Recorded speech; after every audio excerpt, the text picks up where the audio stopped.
Well, good afternoon. This is Chris McAlpin with Sound Financial.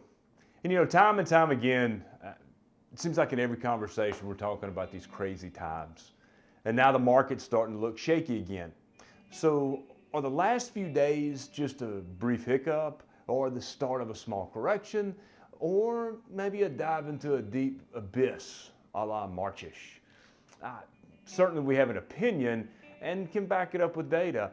But there's a lot of professionals out there that are spouting their opinions, and these days you can proof text any of them if you want to.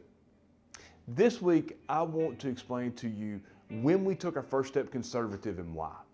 And so in the chart that's included in the article, you're going to see the S&P 500 with U.S. stocks in blue, the Barclays U.S. bond aggregate in red, and a gold star on February 28th when we went risk off. You can see the movement of the S&P 500, the deep sell-off, the big rebound in the current downturn.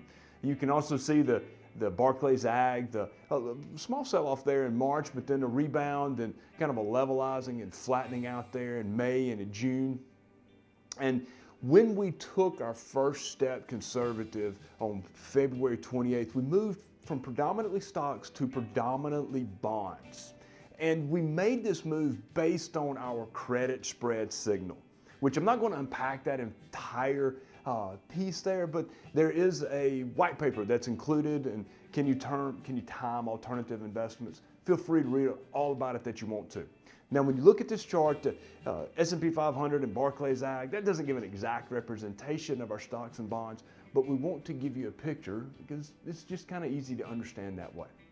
So listen, our goal in times like this is to avoid large losses. And we believe that by doing that, we keep our clients invested over the long term, and we keep our powder dry for future turnarounds, because that's going to be our big goal in the future. When the economy turns around, when the markets turn around, we want to participate, and they will. But we believe that we'll probably get to a point where maybe it feels like it's going to get worse before it gets better, but we'll see.